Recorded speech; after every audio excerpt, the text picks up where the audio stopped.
बीते दिनों मुंबई से सटे बदलापुर में दो बच्चियों के साथ अत्याचार हुआ और उस अत्याचार के विरोध में महाविकास आघाड़ी की तरफ से आज महाराष्ट्र भर में बंद बुलाया गया था, लेकिन हाई कोर्ट के आदेश के बाद ये जो है बंद की इजाज़त नहीं दी गई है।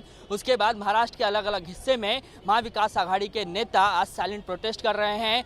हाथों पर काली पट्टी बांधकर ये साइलेंट प्रोटेस्ट किया जा रहा है। मैं इस वक्त मौजूद हूँ दक्षिण मुंबई में, और दक्षिण मुंबई में ये नागपाड़ा का इलाका है।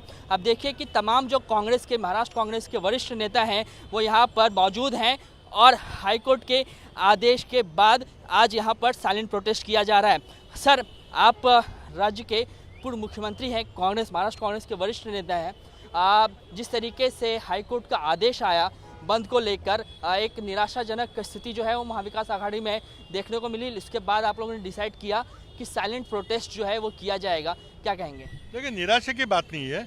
हमने पूरे राज्य भर कल बंद का ऐलान किया था, लेकिन हाईकोर्ट ने उस पर मनाही लगा दी है, और हमने हाईकोर्ट के निर्णय का सम्मान करते हुए हमने उस बंद की जो कॉल थी उसको हमने बदल पे साइलेंट प्रोटेस्ट में हमने तब्दील किया है। और पूरे राज्य भर तीनों दल और हमारे सभी सहयोगी दल मिलकर हम जनता की आवाज़ उजागर कर रहे हैं। बदनापुर की जो घटना घटी बहुत ही शर्मनाक है, और उसको दबाने की जो कोशिश की है वो उससे भी ज़्यादा शर्मनाक है। तो हम गृह मंत्री देवेंद्र फडणवीस से पूछना चाहते हैं कि क्या अपने पार्टी के लोगों को बचाने के लिए आप ऐसी शर्मनाक जो वाकया हुआ है उसे भी दबाने की, रफा दफा करने की कोशिश करोगे? महाराष्ट्र की जनता आपको कभी माफ़ नहीं करेगी। सर, लेकिन महायुति वहीं दूसरी तरफ ये कह रही है कि विपक्ष फेक नैरेटिव तैयार करने की कोशिश कर रहा है, और इसी का जवाब देने के लिए वो भी आज जगह जगह पर प्रदर्शन कर रहे हैं। बहुत अच्छी बात है, वो भी अगर इस बारे में प्रदर्शन करे, गृह मंत्री के खिलाफ प्रदर्शन करें, क्योंकि उन्होंने 7-8 दिन तक ये मामला दबाए रखा। प्रदर्शन करें तो उनका हम स्वागत करते हैं। आइए मिलकर हम महिलाओं की सुरक्षा बढ़ाने की कोशिश करें। ये कोई राजनीति का मामला नहीं है, राजनीति हम करेंगे। अगर चुनाव की घोषणा आप चुनाव कराइए तो हम चुनाव करने के लिए तैयार है, राजनीति करने के लिए तैयार है। लेकिन आप चुनाव से डर रहे हैं, आप चुनाव करना नहीं चाहते, महाराष्ट्र की जनता को फेस नहीं करना चाहते। जिस तरह से लोकसभा चुनाव में करारी हार का सामना करना पड़ गया है मोदी सरकार को, भाजपा सरकार को, अब उनकी हिम्मत नहीं हो रही है कि महाराष्ट्र में विधानसभा के चुनाव कराएं, बीएमसी के चुनाव कराएं, कॉर्पोरेशन के चुनाव कराएं, जिला परिषद के चुनाव कराएं। पूरी जनतंत्र को तहस नहस कर दिया, पूरे रिजर्वेशन को तहस नहस कर दिया। अगर महायुति प्रोटेस्ट करना चाहिए तो बहुत अच्छी बात है, आइए हम मिलकर प्रोटेस्ट करते हैं। हमारी बहनों को, हमारी बच्चियों को सहारा देने की आवश्यकता है, तो चाहे आप दो चाहे हम दें। आज महिलाओं को केंद्र बिंदु मानकर हम यहाँ पे रास्ते पे उतरे हैं। नहीं, लाडली बहन योजना लाई गई तो पूरा बढ़ चढ़ के इसका प्रचार प्रसार किया जा रहा है। आर्थिक रूप से सक्षम करने की कोशिश की गई है, लेकिन सुरक्षा के पैमाने पर कहीं ना कहीं महाराष्ट्र सरकार फेल होती हुई दिखाई दे रही है। देखिए, जिस लाडली बहना का वो जिक्र कर रहे हैं वो तो हमारे कर्नाटक और तेलंगाना में ऑलरेडी लागू है, महालक्ष्मी योजना के नाम से। और हमने भी हमारे न्याय पत्र में 8,000 रुपया महिला के नाम पे हर महीने में, और 1 लाख रुपया हर साल में देने की बात की है। लाखोंपति महिलाओं को बनाने की बात की है। जहाँ तक बात आप कह रहे हैं, महिला सुरक्षा का विषय इसलिए आया क्योंकि बाबा बराबर कह रहे थे ये घटना घटी कभी है। ये घटना 13 तारीख को घटी है, जब बदनापुर में लोगों ने वहाँ पे आक्रोश व्यक्त किया, लोग सड़क पे उतर के आए, स्टेशन की रेलवे स्टेशन को रोका गया, तब जाके इसका जितना बड़ा, तब तक क्या कर रहे थे सरकार, ये मेरा सवाल है। और सबसे बड़ी बात यह है कि पुलिस स्टेशन में उसकी जो माता, जो प्रेग्नेंट माता थी, उसको 11 घंटे बिठाया गया एक एफआईआर के लिए। और वो जो स्कूल है, वो स्कूल कहाँ से है पता है आपको? उसका ट्रस्टी जो है वो आरएसएस और बीजेपी से निगडित लोग हैं, और इसका स्पेशल प्रोसिक्यूटर किसको बनाया गया है? एडवोकेट उज्जवल निकम जी को।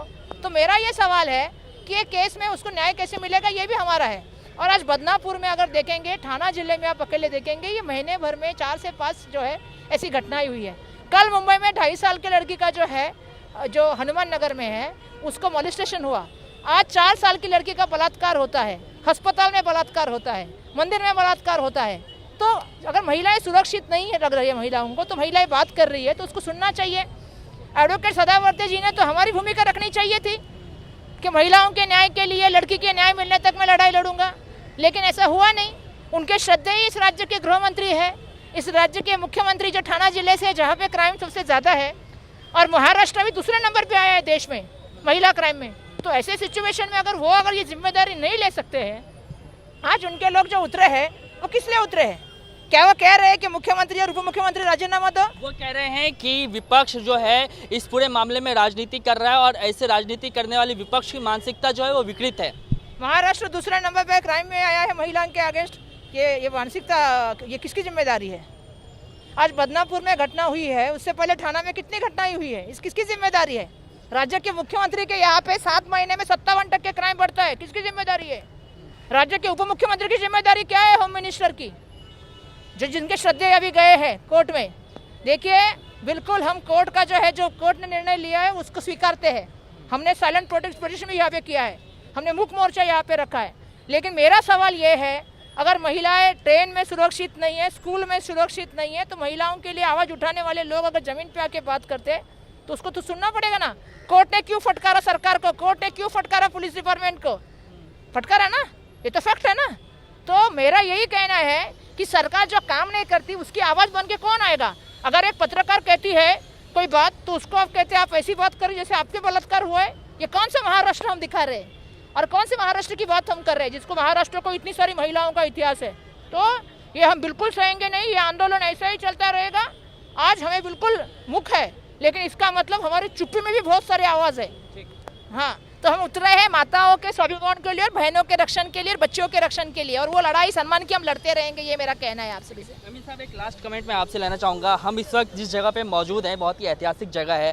आप लोग साइलेंट प्रोटेस्ट कर रहे हैं और बच्चियों पर जो अत्याचार हुआ उसका विरोध कर रहे हैं, क्या कहेंगे?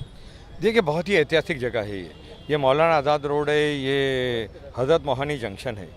ये हज़रत मोहानी वो शख्स है जिन्होंने इनकलाब जिंदाबाद का नारा दिया है। महात्मा गांधी जी के साथ, पंडित जवाहरलाल नेहरू के साथ में आज़ादी की लड़ाई लड़ी है। ऐतिहासिक जगह है। इस जगह पर इंदिरा जी, स्वर्गवासी इंदिरा जी आके गई है। राजीव गांधी जी उनके शहीद होने के कुछ दिन पहले, 10 दिन पहले यहाँ जंक्शन पे आए थे, इसलिए हमने जगह को चुना है।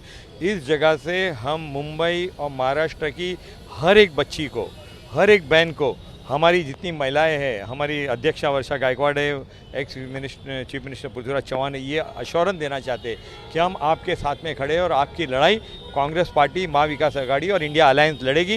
इस देश के अंदर, महाराष्ट्र के अंदर, मुंबई के अंदर, वो स्कूल जाने वाली छोटी बच्ची हो, कॉलेज जाने वाली हमारी बहन हो, या हॉस्पिटल में डिलीवरी करने वाली हमारी बहन हो, उन सब की सुरक्षा की जवाबदारी हमारी है। इस सरकार नाकाम हो चुकी है, सरकार फेल हो चुकी है, इस सरकार को इस्तीफा देना चाहिए। धन्यवाद बात करने के लिए। तो ये आपने देखा कि विपक्ष इस तरीके से राज्य भर में सड़कों पर उतरकर अब जो है साइलेंट प्रोटेस्ट कर रहा है, और इसीलिए इस वक्त हम लोग नागपाड़ा में हैं और देखिए कि महाराष्ट्र कांग्रेस के तमाम जो वरिष्ठ नेता हैं वो यहाँ पे मौजूद हैं। साइलेंट प्रोटेस्ट किया जा रहा है, हज़ारों की संख्या में यहाँ पे कार्यकर्ता है, और इसीलिए पुलिस व्यवस्था भी जो है यहाँ पे बढ़ाई गई है ताकि किसी भी तरीके की अप्रिय घटना ना हो। सिर्फ नागपाड़ा ही नहीं बल्कि राज्य के कई ऐसे हिस्से हैं जहाँ पर महाविकास आघाड़ी के जो नेता हैं वो अलग अलग जगह पर प्रोटेस्ट कर रहे हैं और सरकार से ये कह रहे हैं कि जो अत्याचार महिलाओं को लेकर राज्य में बढ़ता जा रहा है, साथ ही साथ बच्चियों को लेकर बढ़ता जा रहा है, उस पर सरकार जो है वो लगाम लगाए। कैमरामैन आसिफ खान के साथ Krishna Thakur, ABP news, Mumbai. For exclusive and insightful videos, subscribe to our new channel ABP Live Premium.